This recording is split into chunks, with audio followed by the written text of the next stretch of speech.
I should have felt honored at the Wall Street charity gala, surrounded by Manhattan's elite, drowning in crystal chandeliers and billion-dollar arrogance. But all I felt was the weight of a truth I could never unlearn.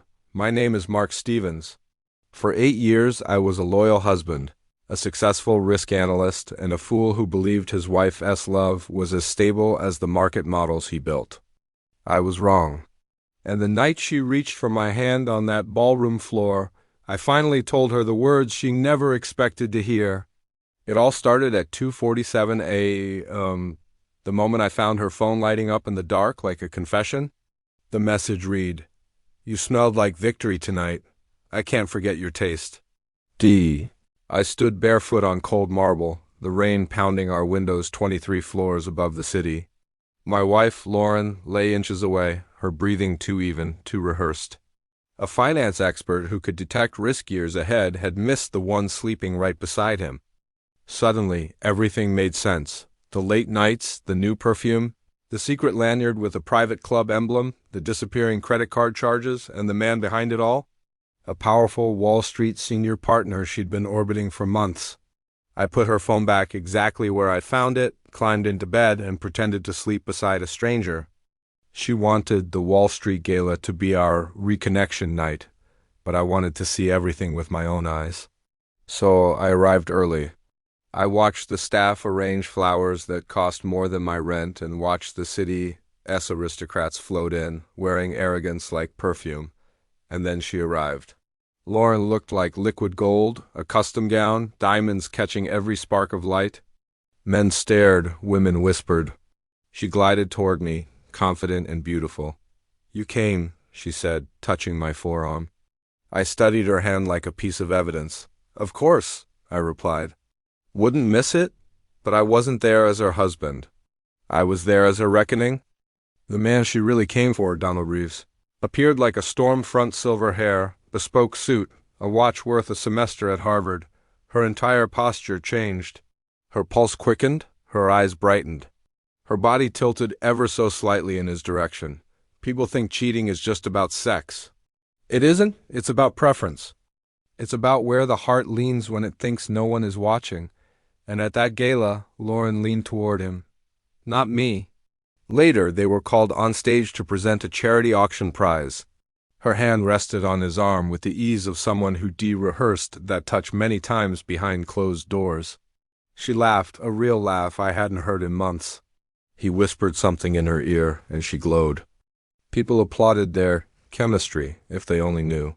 Near a champagne fountain, she found me again. Photographers circled, investors watched. She needed the image of a loving husband. So she reached for my hand. Perfect timing, perfect angle, perfect lie. But that version of me, the obedient husband, was dead. I leaned in close enough for only her to hear. "Not after what you did," I whispered. Her smile froze. Her face drained of color. For the first time, I saw real fear in her eyes. I stepped back, letting my hand fall to my side. The cameras captured a wife reaching out and a husband choosing the empty air instead. I left the gala without a scene. No shouting, no accusations. Just a quiet walk past the marble columns, past the whispers, past the lies. I checked into a hotel under a different name. Her calls flooded in. "We need to talk. I can explain. Mark, I love you. I'm downstairs." I called security and told them to deny her access. When she screamed in the lobby, they escorted her out into the cold night. For the first time in years, her performance failed. The next morning, I turned her betrayal into a legal strategy. My attorney, a shark in a tailored suit, reviewed the evidence texts, photos, receipts.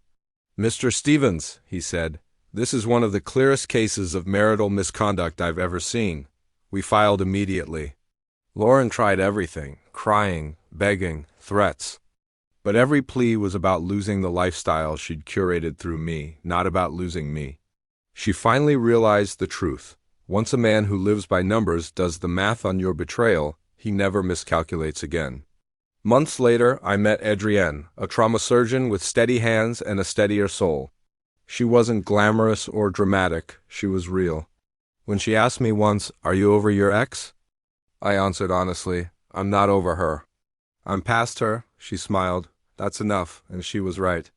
A year after the gala, Lauren appeared at my door, not powerful, not adored, just tired. She confessed Donald had controlled and cheated on her. She asked if we could start over.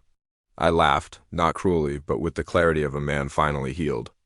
"No, Lauren, we already ended," she cried. I didn't. I locked the door without looking back. This story didn't end at a gala. It ended the moment I realized betrayal isn't a mistake. It's a decision. And once someone chooses against you, you must choose yourself. Choose a life built on honesty, not image. On truth, not theater. I did. And it was the smartest risk I ever took. Thanks for watching, and if this story resonated with you, consider subscribing for more.